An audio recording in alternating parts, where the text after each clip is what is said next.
The OG DMK back அப்படின்னு சொல்லலாம். ஏன் அப்படின்னா, திமுக ஆட்சியில் அவங்க கட்சி எந்த காலத்தில் தொடங்கப்பட்டதோ, அப்படி இருந்த தமிழ்நாட்டில் இந்த வன்முறைகளோ, இந்த கலவரங்களோ அதெல்லாம் அப்படியே அவர் ஆட்சி முடிச்சுட்டு போகிற தருவாயில் கூட அப்படியே வந்து தொடர்ந்து வந்துட்டு இருக்குது அப்படிங்கிற மாதிரி சொல்லலாம். திமுக இதில் வந்து பெருசாக லிஸ்ட்டு போட்டு சொல்லணும்னா அதுக்கு பல நாள் ஆகும். ஆனால் ஒரே ஒரு டிஸ்ட்ரிக்ட் எடுத்து அந்த ஒரு டிஸ்ட்ரிக்டில் வந்து என்னென்ன மாற்றங்கள் எல்லாம் வந்து திமுகவால் நடந்திருக்குது அப்படிங்கிறத பற்றி தெளிவாக பேசலாம் அப்படின்றத பார்க்குறேன். நீங்கள் தமிழ்நாட்டில் வேறு டிஸ்ட்ரிக்ட் இருப்பீங்க. அது ஒவ்வொன்றா வந்து வேறு எப்படின்னா வந்து பார்த்துக்கலாம். இன்றைக்கி ஒரே ஒரு டிஸ்ட்ரிக்ட் அப்படி எடுத்துக்கிட்டோம்னா கிருஷ்ணகிரி டிஸ்ட்ரிக்ட் அப்படின்னு சொல்லலாம். ஏற்கனவே வேங்கை வயல் நடந்ததுக்கு ஒரு சரியான வந்து தீர்வு கொடுக்கல அப்படின்றது பலரோட கருத்தாக இருக்குது.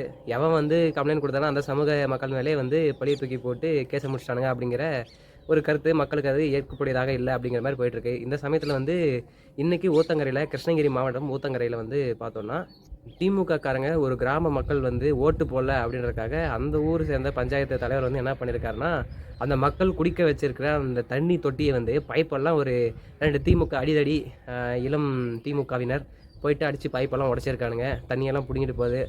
வெயில் காலத்தில் தண்ணி கிடைக்கிறதே பெரிய விஷயமா இருக்குது. அவன் தண்ணி கலைஞ்சிட்ருப்பான். இந்த சமயத்தில் நம்ம இளம் திமுகவினர், இளம் ஊபிக்கள் போயிட்டு அந்த பைப்பை உடச்சி வச்சிருக்கானுங்க. இதில் இன்னும் கொடுமை என்னென்னா, ஆல்ரெடி இருக்கிற டேப் உடச்சா கூட பரவாயில்ல, தண்ணி வருது இல்லையா, அது போர் போட்டால் தண்ணி ஒரு சோர்ஸ் வரும் இல்லையா, அந்த சோர்ஸ் பைப்பே வச்சு கட் பண்ணி விட்டுருக்கானுங்க. இந்த மாதிரி ஒரு முள்ளமாரித்தனத்தை பண்ணுறதுக்கு திமுக நம்பர் 1 அப்படின்னு இது ஒரு விஷயமா. இன்னொரு விஷயம் வந்து என்னென்னா, இது 2 நாளைக்கு முன்னாடியே வந்திருக்க நியூஸு. எனக்கு இன்றைக்கி தான் வந்து கண்ணில் பட்டது. இந்த மாங்காய் விவசாயம் அப்படின்ற ஒன்று இருக்குல்ல, நம்ம முக்கணிகள் எடுத்து பார்த்தாவே பலா, வாழை அப்படின்னு இருக்கும். அப்படி முதன்மை கனியாக இருக்கிறது கிருஷ்ணகிரி மாவட்டத்தில் பெரும் அளவில் அதிக விளைச்சல் வந்து தரக்கூடியதாக வந்து இந்த மாங்காய் வந்து இருக்குது. அப்படிங்கிற சமயத்தில் நல்லா ஓஹோ அப்படின்ற மாதிரி விவசாயிகள்லாம் வாழ்வாங்கன்னு கேட்டால், இந்த வருஷம் வந்து ரொம்ப கடுமையான ஒரு வீழ்ச்சினால் வாழ்வாதாரமே அதில் வந்து சரியாக வரல. எங்களுக்கு மாங்காய் வந்து சரியான முறையில் விற்க மாட்டேங்குது, மாங்காவோட வரத்தும் எங்களுக்கு வரல அப்படிங்கிற மாதிரி வந்து பேசுகிறாங்க. இதுக்கு என்ன காரணம் அப்படின்னு பார்த்தோம்னா, முதல் விஷயம் வந்து காலங்காலமாக நிறைய மாங்காய் வந்துச்சு. இப்போ பக்கத்தில் எனக்கு முன்னாடி நிறைய மாங்காய் இருக்குல்லையா, அதே மாதிரி என்னுடைய வடதுபுறம் கூட ஒரு மாங்காய் தோப்பு ஒன்று இருக்குது. அந்த மாங்காய் தோப்பு உதாரணத்துக்கு எடுத்துக்கணும்னா, அவங்க வந்து பழைய காலத்தில் வந்து நார்மலாக வந்து மருந்து அடிக்காமல் அப்படியே விட்டுருவாங்க. வருஷம் பெரிய மகசூல் வந்து அவங்களுக்கு கிடைச்சிட்டு இருந்தது. பல வகையான மாங்காய் மரங்கள் எல்லாம் இருந்துச்சு. ஒவ்வொரு மாங்காவும் நல்லா தேங்காய் சைஸ் இருக்கும். அந்த மாதிரி மரம்லாம் இருந்துச்சு. அப்படி இருக்கிற சமயத்தில் அவர் என்ன பண்ணாருன்னா, எல்லா மாங்காய் மரம் தூக்கிட்டு ஒரே ஒன்று அந்த நீல மாங்காய் அப்படின்னு சொல்லுவாங்க, அதை மட்டும் எல்லா மரத்தையும் வச்சு விட்டாரு. வச்சுட்டு அதில் வந்து அதிகமாக மகசூல் வந்துச்சுன்னா வந்துச்சு. ஒரு கொஞ்சம் காலத்துக்கு வந்து வந்துச்சு. அதுக்கப்புறம் மருந்து தொடர்ந்து அடிச்சுட்டே இருந்தார். அவரோட வரத்து, அதோட மாங்காய் விளைச்சலுமே இப்போ கொஞ்சம் கொஞ்சமாக குறைஞ்சிட்டு வருது. இந்த சமயத்தில் வந்து என்னென்னா, அப்போல்லாம் நிறைய பேர் வாங்கிட்டு இருந்தாங்க. நிறைய தமிழ்நாடு முழுக்கவும் அதை சந்தைப்படுத்தினாங்க, வெளிமாநிலங்களுக்கு சந்தைப்படுத்தினாங்க. இப்படி வந்து நிறைய இருக்குன்ற சமயத்தில் போன வருஷம், அதுக்கு முன்ன வருஷம்லாம் திமுக ஆட்சி ரொம்ப கேடு கட்டத்தனமாக கேவலமான ஒரு ஆட்சியை கொடுத்துருக்காங்க. இதுதான் உதாரணமாகும். என்ன அப்படின்னா, இந்த சந்தைப்படுத்தல் முறையை வந்து அவங்க சரியாக செய்ய கிடையாது.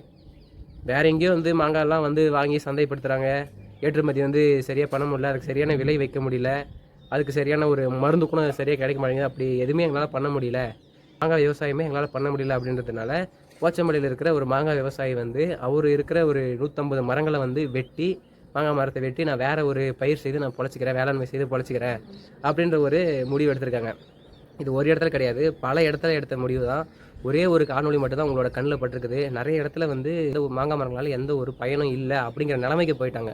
இதுக்கு அடிப்படையாக இருந்த காரணம் ஒரே ஒரு காரணம் தான், மாங்காய்க்கு சரியான ஒரு விலை வந்து நிர்ணயிக்க முடியல அப்படிங்கிற ஒரு காரணத்தினால. இது வந்து திமுக அரசோட பெரிய வந்து ஃப்ளாப். இன்ஸ்டாகிராம் பேஜில் வந்து அந்த வீடியோ வந்து ரீபோஸ்ட் பண்ணியிருப்பேன். அதோட கமெண்ட்ஸில் வந்து பாருங்கள்.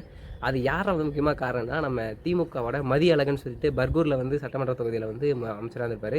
அவரால் கூட இது வந்து எதுவுமே வந்து செயல்படுத்த முடியல அப்படிங்கிற மாதிரி நிறைய பேரோட கோரிக்கையாக இருக்கும். திமுக அரசோட இது பெரிய ஒரு இழப்பு தான் இது.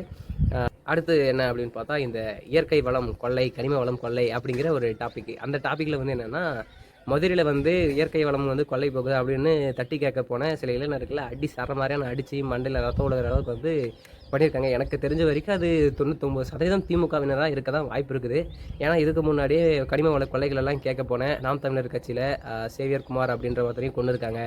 அதிமுகவில் ஜகபர் அலி அப்படின்னு வளர்ந்தார் மணல் கொள்ளை, அவரையுமே வந்து தட்டி கேட்டதுக்காக லாரியத்தையே கொண்டு இருக்காங்க. இப்படி பல கட்டமாக வந்து போயிட்டுருக்குது. இங்கே பின்னாடி எனக்கு பின்னாடி இருக்கிற நேரத்துலேயே நேற்று ஒரு 3 மணிக்கு வந்தானுங்க மண் அள்ளுறதுக்காக. நானும் போகணும்னு பார்க்குறேன். நைட்டு ஒரு 10:48 ஆயிடுச்சு. அந்த 10:48 வரைக்குமே வந்து மண் அள்ளிட்டே இருக்காங்க. சரி, நம்ம காலையில் போயிட்டு எவ்வளோ ஆளாக அள்ளிக்கிறானுங்க, அது ஒரு வீடியோவாக போடலாம் அதை எடுத்து அப்படின்னு பார்த்தா, விடிய காலைல 6 மணி வரைக்கும் அவங்க தொடர்ந்து ஓட்டிகிட்டு இருந்திருக்காங்க. காலையில் எழுந்து பார்த்தீங்கன்னா ஒரே ஷாக்கு. சரி, வீடியோ எடுக்கலான்னு போனால் என்னடா இவ்வளோ நேரம் நோண்டிட்டு இருக்காங்க அப்படின்ட்டு. இப்போ வந்து நோண்ட கிடையாது, பின்னாடி தான் இருக்குது அந்த நேரம். அதெல்லாம் யார் தட்டி கேட்குறது? தட்டி கேட்டால் இந்த மாதிரி ஒரு பிரச்சனை தான் எல்லாருக்கும் அச்சுறுத்துற ஒரு விதமாக தான் நடந்துட்டுருக்கானுங்க. திமுக ஆட்சிக்கு வந்த உடனே நாங்கள் பார்த்த ஃபஸ்ட்டு வீடியோ என்னென்னா, கிருஷ்ணகிரி டு தருமபுரி ஹைவேஸில் ஒரு கொடூரமான முறையில் வெட்டி கொள்கிறாங்க. அதுக்கப்புறம் ஒசூரில் வந்து பார்த்திங்கன்னா வழக்கறிஞர் கோர்ட்டு முன்னாடியே வச்சு கொடூரமான முறையில் வெட்டி கொள்கிறாங்க. திமுகவோட கூட்டணி கட்சியில் இருக்கிற ஒரு நபர் வேறு ஒரு சமூகத்தை வந்து 20 பேர் அருவாளை கொண்டு வெட்டியிருக்காரு. அப்புறம் திமுகவோட கவுன்சிலர் தளி அருகே வந்து பார்த்திங்கன்னா பட்டியல் சமூக பெண்ணை வந்து ஒரு அடிமை மாதிரி வச்சு வேலை வாங்குறாரு, எங்களுக்கு சரியான சுதந்திரம் கிடைக்கல, எங்களை மிரட்டி வேலை வாங்குறாரு அப்படின்னு ஒரு புகார் வந்து கொடுத்துருப்பாங்க. அது இல்லாமல் இந்த பெரிய சம்பவம் தமிழ்நாடு முழுக்க நான் எங்கே போனாலும் இந்த டிஸ்ட்ரிக்ட் வந்து தமிழ்நாட்டில் கிருஷ்ணகிரி டிஸ்ட்ரிக்ட் மாங்காக்கு ஃபேமஸ் ஆச்சு இல்லையோ 2 வயசு குழந்தைய வந்து கற்பழிச்சிட்டானுங்க திமுககாரன். இதை தான் வந்து ஒரு நியூஸை வந்து பேசிகிட்டு இருக்காங்க. இன்னொரு திமுககாரன் ஒசூரில் வந்துட்டு காரை ரிவர்ஸ் எடுத்து ஒரு குழந்தை மேலே ஏற்றிருக்கான். இந்த அரசு ஊழியர் மேலே ஏற்றி அந்த அரசு ஊழியரும் பலியாகிருக்காரு. இப்படி ஒரு மானகட்ட சூழ்நிலை கிருஷ்ணகிரிக்கு யாரால் வருதுன்னா அது திமுக காரணால் தான் வருது. அது மட்டும் இல்லாமல் இந்த ஆறுலாம் வருது இல்லையா, அந்த ஆறில் வந்து தண்ணி நிலமா அப்படிங்கிறது ரொம்ப ரொம்ப ஒரு மோசமான நிலை. அப்படியே பச்சை படர்ந்த ஒரு நிலமாக வந்து மாறி இருக்குது. இவ்வளோ மோசமாக இருக்குது. இப்போ புதுசாக வேறு வந்து இந்த கனிம வளம் கொள்ளை அப்படின்றாங்க இல்லையா, ஒசூர்லேருந்து கர்நாடகாவுக்கு 1,00,000 மெட்ரிக் டன் அளவுக்கு வந்து இந்த கனிம வளங்களை ஏற்றிட்டு கொள்ளையடிச்சிட்டு போகிறானுங்க, அதையெல்லாம் தடுத்து நிறுத்தலை அப்படிங்கிற மாதிரி ஒரு புகாரை வந்து கொடுத்துருக்காங்க. இதையுமே வந்து தடுத்து நிறுத்த கிடையாது. அதுக்கப்புறம் திமுக ஆட்சி எப்போனா 2010 துணை முதலமைச்சராக இருந்தார் இல்லையா, அப்போ வந்து ஸ்டாலின் அவர்கள் வந்து கையெழுத்து போட்டு கொடுத்து எதுக்கு கிருஷ்ணகிரி மலையிலலாம் உடச்சி எடுங்க அப்படின்னு அனுமதி போட்டு கொடுத்து அவர் தானா. எனக்கு எப்போ தெரிஞ்சிச்சுன்னா இந்த உங்களுடன் ஸ்டாலின் சொல்லிட்டு ஒரு நிகழ்ச்சி நடத்தினார். அப்போ வந்து அந்த குவாரியெல்லாம் இருப்பார், அதுக்கு ஒரு சங்கத்தோட தலைவர் இருப்பார், அவர் தான் இந்த ஹிஸ்ட்ரியெல்லாம் சொன்னார். 2010 கையெழுத்து போட்டு கொடுத்து அவரா. அதுக்கு வந்து இந்த ராட்லாம் இருக்கு இல்லையா, உடைக்கிறதுக்கெல்லாம் வந்து இருக்கு இல்லையா, அதெல்லாம் இம்போர்ட் பண்ணி வாங்கி கொடுத்தவர் இவரான். இது மட்டும் இல்லாமல் லோக்கலில் இருக்கிறவனுக்கே வாங்குறதுக்கு நாக்கு தள்ளிட்டு இருக்குது. இவர் அறுக்கிற 5 வகையில் 3 வகையை வந்து எக்ஸ்போர்ட் பண்ணுறாராம். எனக்கெல்லாம் அப்படியே சரியான கோபம். ஏன் அப்படின்னா ரோட்டில் போகிறோன்னா அப்படின்னா உள்ளூர் மக்களுக்கெல்லாம் அது கிடைக்கிறதே கிடையாது. எப்பயுமே வெளிநாட்டுக்கு ஏற்றுற அளவுக்கு வந்து நீங்கள் வச்சுருக்கீங்க அப்படின்னா அப்போ உள்ளூர் மக்களில் அந்த இயற்கை வளம் யாருக்கு போய் சேரணும்னு இவங்க நினைக்கிறாங்க. எல்லா மலையும் நாய் குதறின மாதிரி எல்லாத்தையும் அப்படி அங்கங்கே குதறி வச்சுருக்காங்க. இது இத்தனைக்கும் சிட்டிக்கு மெயினில் இருக்கிற பல மலைகளையுமே இவங்க வந்து குறைஞ்சி வச்சுருக்காங்க. இப்படி ஒரு நல்லா இருந்த கிருஷ்ணகிரி மாவட்டம் நாசமாக போனதுக்கு ஒரு பெரிய எடுத்துக்காட்டாக யாராக இருக்கான்னு பார்த்தா திமுககாரங்க தான். இதில் பெருமைக்கு ஒன்றும் குளர்ச்சி இல்லை. திமுககாரங்க ஸ்டாலின் வந்தார் இல்லையா, கிருஷ்ணகிரிக்கு வந்திருக்காரு. அப்போ வந்து ஐ லவ் கிருஷ்ணகிரி அப்படின்னு சொல்லிட்டு பல லட்சம் செலவு பண்ணி 2 இடத்துல வச்சுருக்காங்க. அதுக்கு அப்படியே நீங்கள் பின்னாடி போய் பார்த்தீங்கன்னா கிருஷ்ணகிரி ஒவ்வொரு ஊரையும் வந்து வரவேற்கிறப்ப வாசனை வரும். ஆனால் கிருஷ்ணகிரிக்குள்ளே வரப்போ மட்டும் லைட்டாக ஸ்மெல்லு வரும்.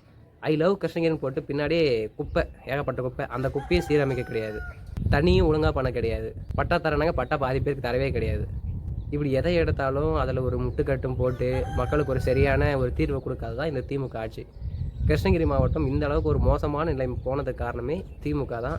மற்ற டிஸ்ட்ரிக்டெலாம் வந்து ஒவ்வொரு நியூஸாக வந்து பார்த்துருப்போம். ஆனால் வந்து இதை தொகுத்து வழங்குது அப்படின்னா எனக்கு அது ஒரு கடமை இருக்குது. உங்களுடைய மாவட்டத்தில் இந்த மாதிரியான ஒரு அக்கப்போர்கள் என்னென்ன திமுக ஆட்சியில் பண்ணியிருக்காங்க அப்படிங்கிறதையும் ஒரு கருத்துக்களாக பதிவிடுங்க. நன்றி, வணக்கம்.